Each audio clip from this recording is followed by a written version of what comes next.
Hey, it's Em, and I finally read a Grady Hendrix book. I read my best friend's Exorcism, which was on my want-to-read list for a long time. This book is almost 10 years old, actually, which I did not realize, but I finally read it. It felt thematic for this season. I finished it today, and yeah, I liked it. I want to say it spoke to me because I'm of the correct generation to identify with a lot of the callbacks and things like that. But let's start with the overall premise, which the title kind of gives away. But the story is set primarily in 1988 in Charleston, South Carolina. We get a little bit of stuff before then and a little bit of stuff after that, but 1988 is the key year here. Abby Rivers and Gretchen Lang are best friends. They are sophomores in high school at a kind of exclusive academy private school. Gretchen comes from money. Abby is a scholarship student. But they've been friends since 1982, which is when Gretchen... It isn't clear whether she moved to Charleston then, or at the very least, she was new to Abby's class, elementary school, and Gretchen was the only one to show up at Abby's 10th birthday party. And it was a roller skating party. Abby was really into E.T. the Extraterrestrial. You can see where all the hallmarks, where people of a certain generation, like me, we would connect with the material, right?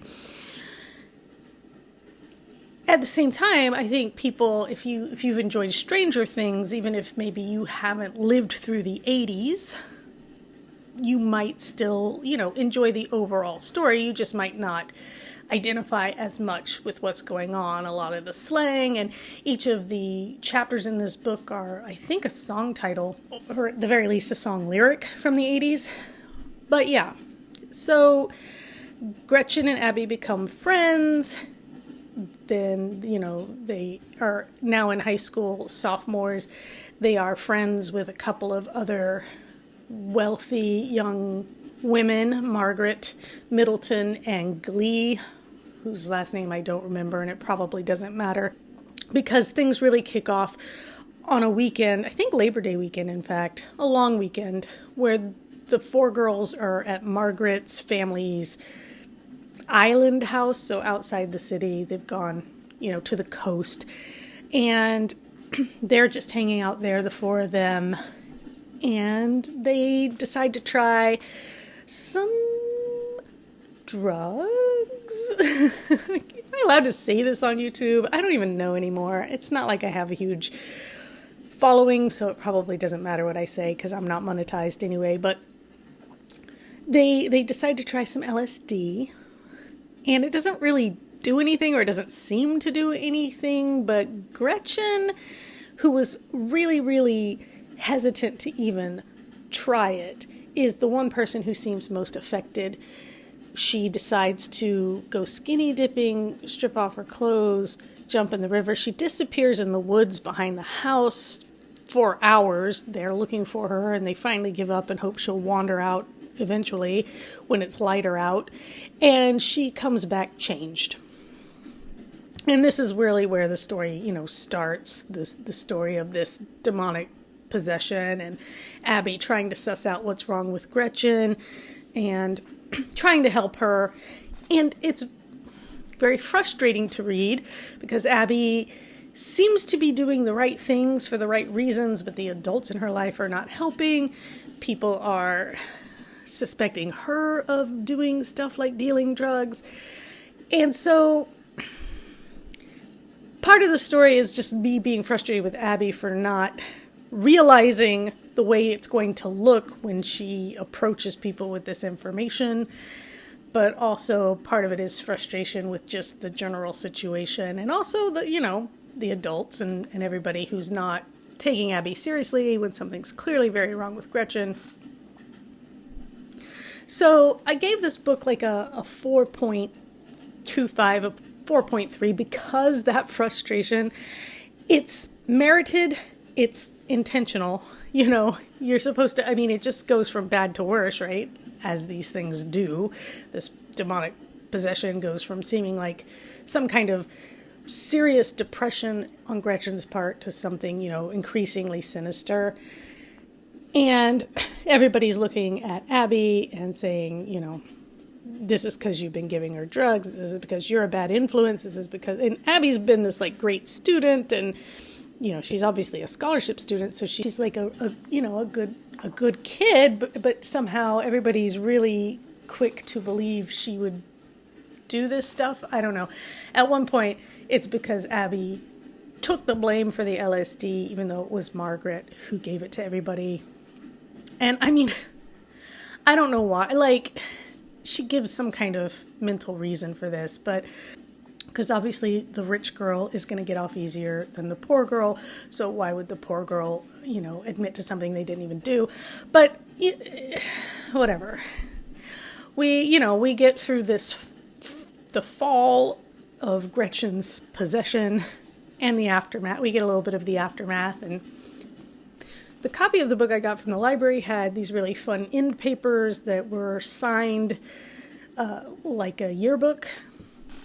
So that was kind of neat. It was a relatively quick read. The copy I had was only 330 pages, I want to say.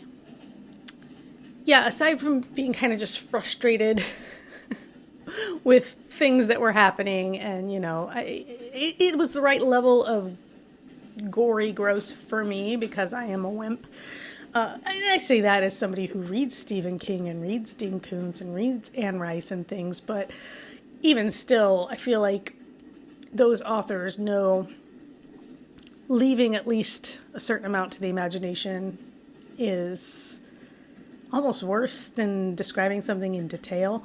So yeah, this has some gory details, I won't lie, but it wasn't to the point that it made me squeamish at all. There's something almost clinical in the way events are described, because Abby, you're seeing all this through Abby's point of view, even though it's third person, and so Abby's just basically describing what she's witnessing, and so there's a little bit of removal. Stories like this obviously always make me think of, these kinds of demonic possession stories historically are often allegories for adolescence and the changes you go through and the way you change into the person you're going to be and things like that.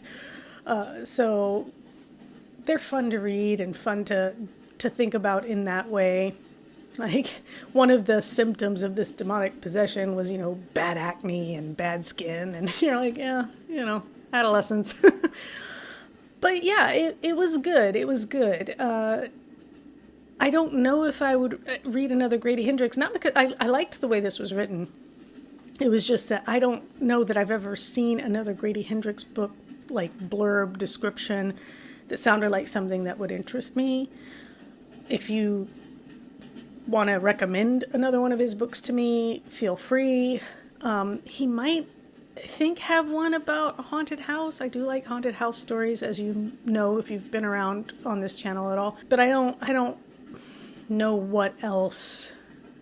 I can't remember what else he's written. I know he's got a long list, but I think I get confused between one of them had like the Vampire Society, Southern Women's Vampire Society or something like that. That didn't really sound like my thing, I don't think, but I could be wrong. Maybe the blurb isn't selling it. So if you're like, oh, well, if you liked My Best Friend's Exorcism, you would also like this, either another book by Grady Hendrix or some other book, with a similar vibe in general by a different author, let me know, because I'd love to hear about it, because I did really pretty much enjoy this. But yeah, and I've got, a few more books on the stack. I have Tech Week this week for the show I'm in, so reading is not something I'll have a lot of time for. And then I will be at a writing conference, but I have long plane flights, so I'll have time to read on the plane, ostensibly. Sometimes I have trouble reading on planes. There's something about it's kind of like reading in a car. There's something about the sense of motion and also just like the general atmosphere, like the noise and the activity that can be distracting. But I will try to read on the plane. Usually I just end up playing games on my phone, but well, sometimes I find a good movie that I've been meaning to watch, and now that I'm a captive audience, I will sit down and watch the movie on the plane, so that might also happen. But yeah, if you've read this book, let me know your thoughts, and again, if you have other recommendations, let me know that too, and until next time, take care.